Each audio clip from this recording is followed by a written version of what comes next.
Emekliler 3 kategoride değerlendiriliyor. Bağkur emeklisi, SSK emeklisi ve emekli sandığı emeklisi. Kısa bir süre önce Bağkur ve SSK emeklisine 37,57 nispetinde bir artış yapılmışken memur emeklisine 49,25 nispetinde bir artış yapıldı. Tabii o fark toplu sözleşmeden kaynaklı bir fark idi. Yani %15'lik memur emeklisinin farkı toplu sözleşmeden kaynaklanan bir fark idi. Tabii emekliler arasında niçin bu fark var falan mevzuu gündeme geldi. Hükümet de bir iyileştirme yaptı.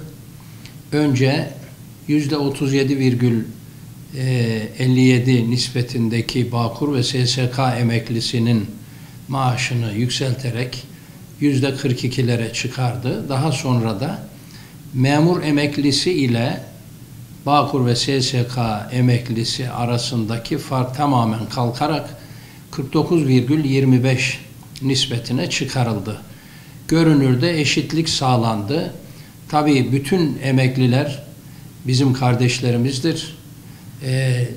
Hiçbiri arasında ayrım yapmıyoruz. Emeklilerin hepsinin yüzünün gülmesi gerekir. Lakin hayat şartları şöyle nazarı dikkate aldığımız zaman gerçekten emekliler mağdur. Yani %49,25 nispetinde zam yapılması sevindiricidir. Sevindik. Lakin mesela emekli olduktan sonra maaşlarımızda büyük oranda düşüş oluyor. Bunu enflasyona ezilmeme anlamında daha da yukarılara çekilmesi hepimizin talebidir. En düşük memur mesela yardımcı hizmetler sınıfında çalışan bir kardeşimiz 30.070 lira maaş alırken emekli olduktan sonra 14.739 liraya düşüyor.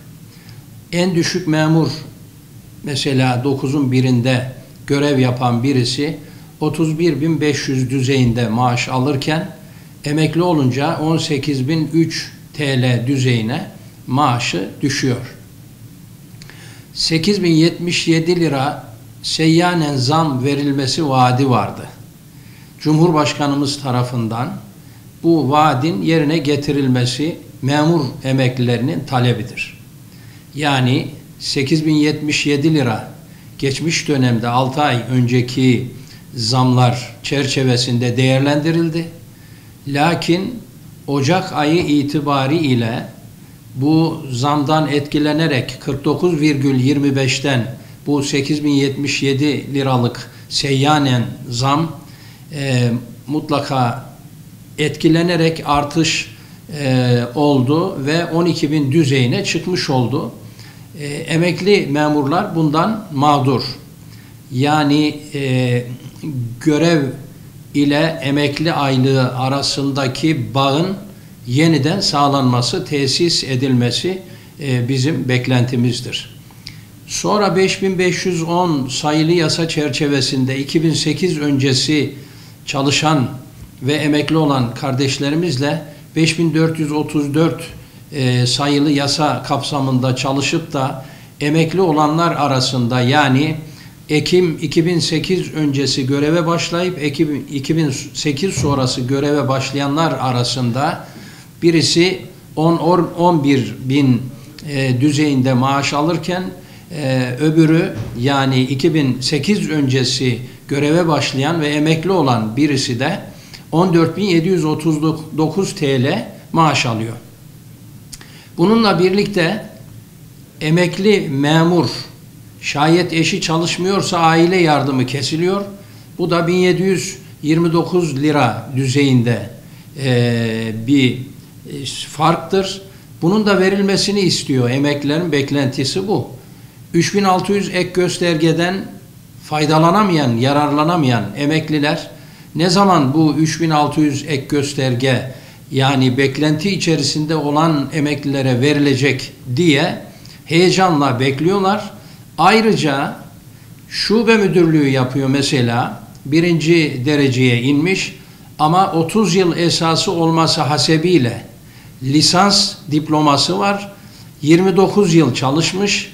Bu kardeşlerimiz de diyorlar ki madem biz yükselme sınavına katılmışız ve birinci dereceye inmişiz, 30 yıl yani zorunluluğunu bıraksa da hükümet 29 yıl üzerinden emekli olanlara da 3600 ek gösterge verilse diye böyle talepleri var. Öbür taraftan hükümet buzağı başı mesela 500 liradan 750 liraya bir bütçe ayırdı ve bu öbür kriterlerle birlikte 2100 liraya tekabül ediyor ve bütçeden buzağı için ayrılan miktar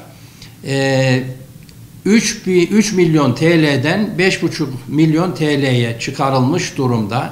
Tabii o da yavru mutlaka annesinin uhdesinde hayatını sürdürüyor. Onlar da tabii bizim bakımımıza, desteğimize ihtiyacı var. Ama aile yardımı kesilmesini istiyoruz biz. Artı bununla birlikte çocuk yardımı kesilmesin. Yani evlenmiştir mesela emekli ama geç çocuğu olmuştur. Yahut geç evlenmiştir, çocuk sahibidir.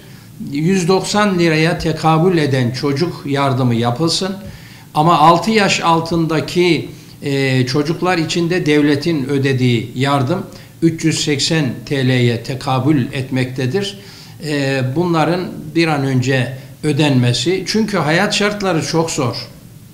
Mesela Avrupa'da 2000 euro civarında emekli maaş alırken, örneğin Lüksemburg'da 3010 euro civarında maaş alırken ülkemizde 400-500 euroya tekabül eden maaş alıyor mesela emekli.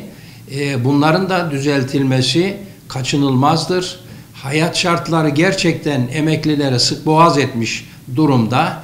İnşallah hükümetimizden beklentimiz, birincisi 8077 TL seyyanen zammın verilmesi, öbür taraftan 3600 ek göstergenin tekrar zaten sürekli gündemden düşmesi, yani beklenti içerisinde olanlara 3600 ek göstergenin verilmesi ve çocuk yardımının yapılması, haliyle emeklilerin omurgalı bir şekilde hayatlarını idame ettirmeleri bizim arzumuzdur.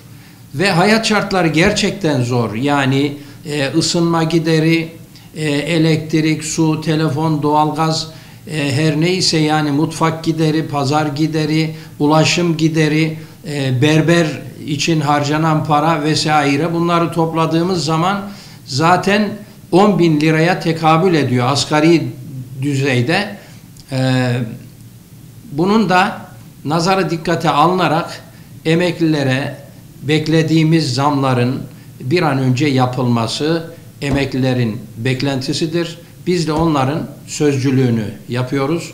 Teşekkür ediyorum. Sağ olun, var olun.